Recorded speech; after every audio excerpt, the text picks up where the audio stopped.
Hi everyone, this is Jim. Welcome to this Blitz chess postmortem. This is a postmortem of my Blitz chess game number 223. I was white here, kicked off with e4. And my opponent played d5, the center counter or Scandinavian defense.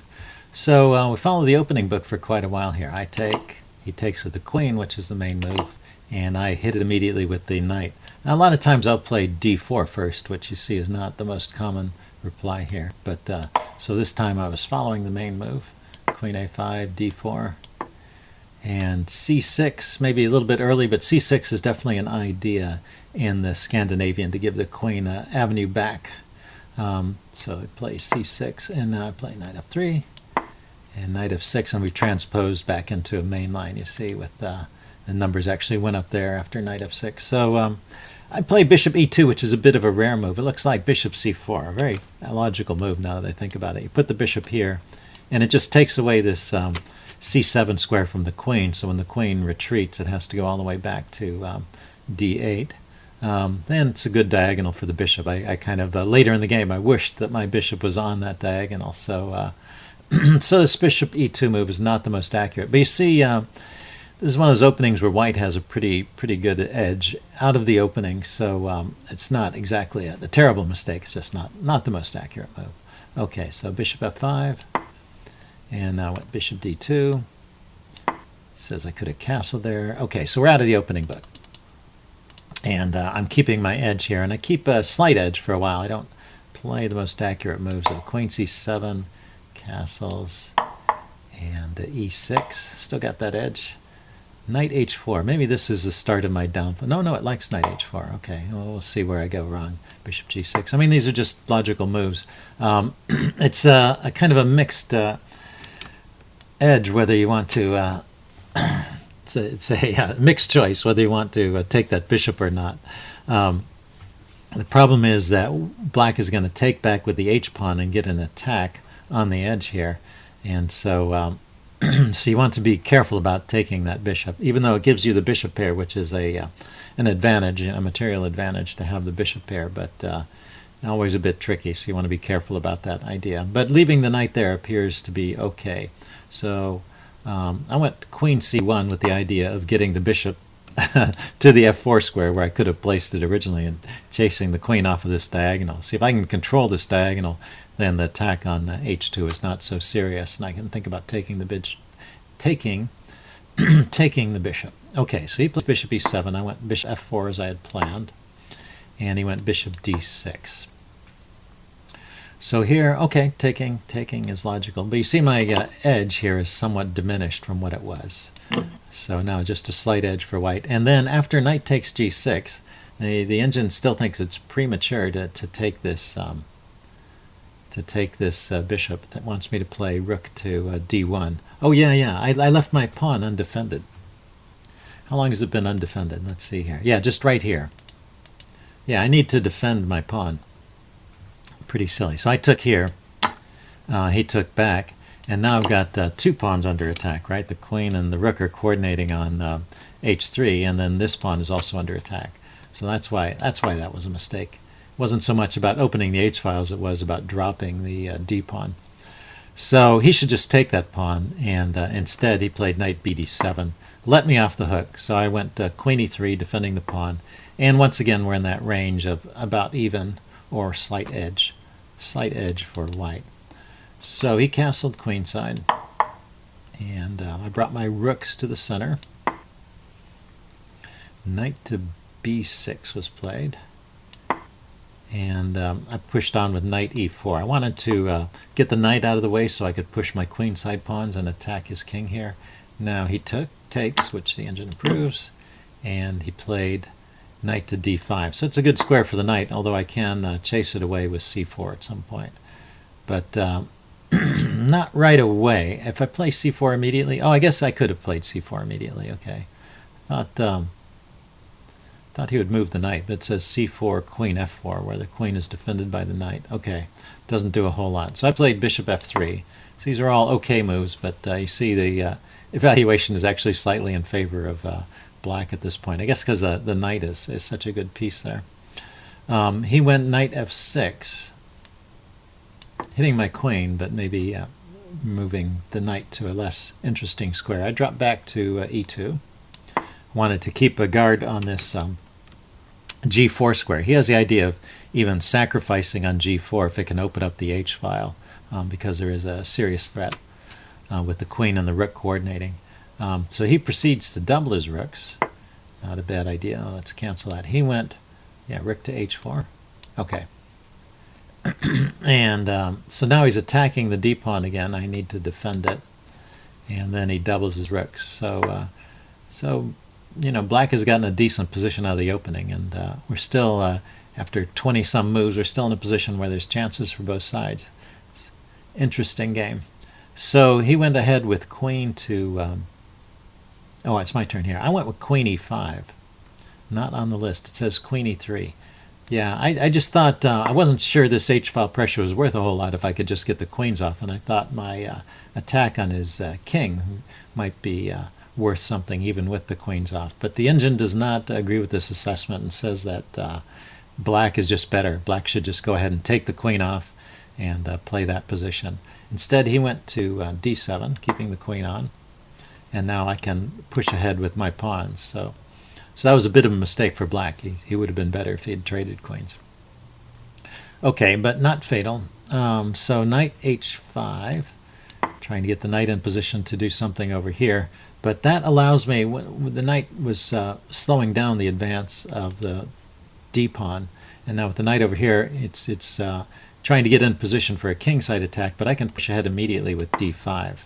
And so this is just a good move. He went rook takes c4, which was a mistake. And now what's interesting is somehow I didn't play the best move here. So let's see where my missed opportunity was. I played d takes c6. That's pretty logical. You take and pawn attack the queen. Queen went to c7. I guess that's the only move. Yeah, if the queen gets out of the way, there's actually a threat of pawn takes b7 checkmate. For example, the queen went here.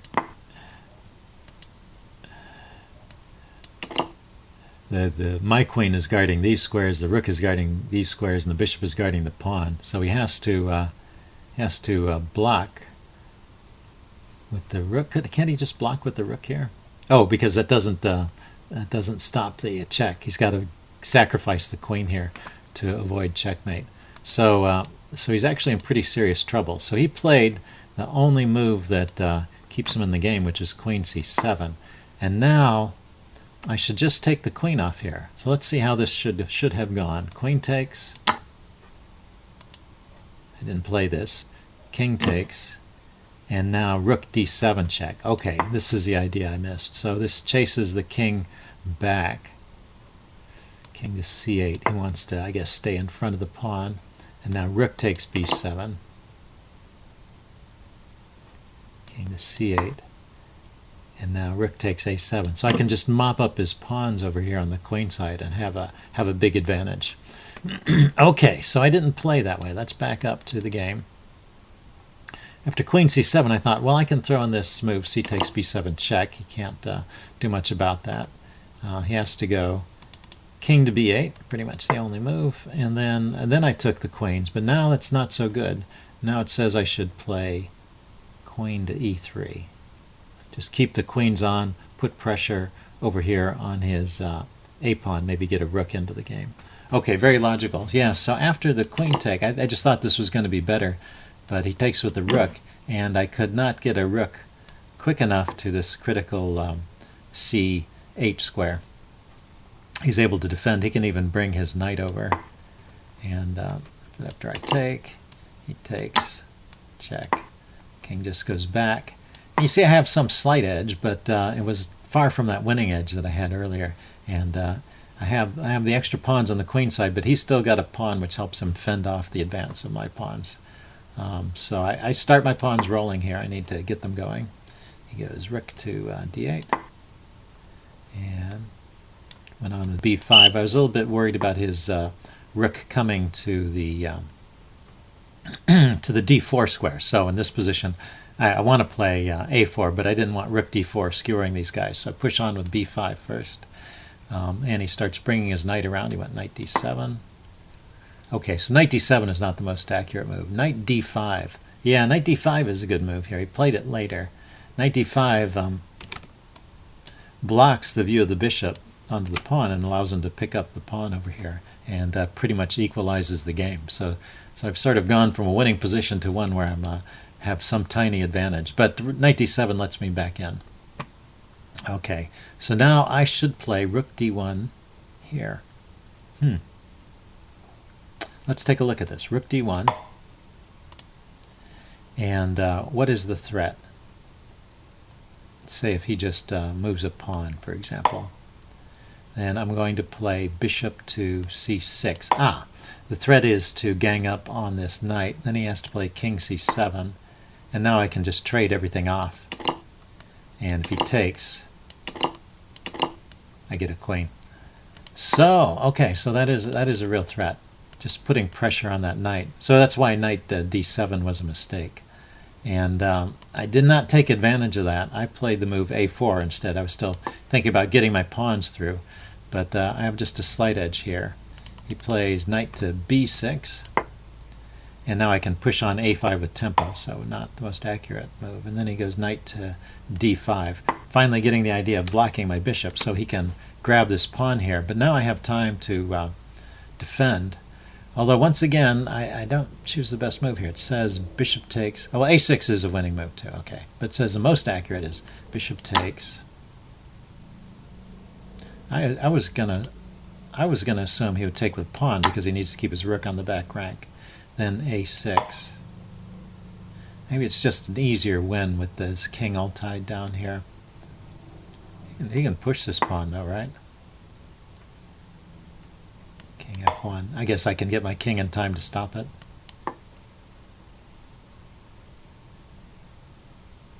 f4. What if he just keeps pushing? Rook d1. Oh, I guess I'm going to round up that pawn. He can't ever really come around and take these guys. He could start going after this.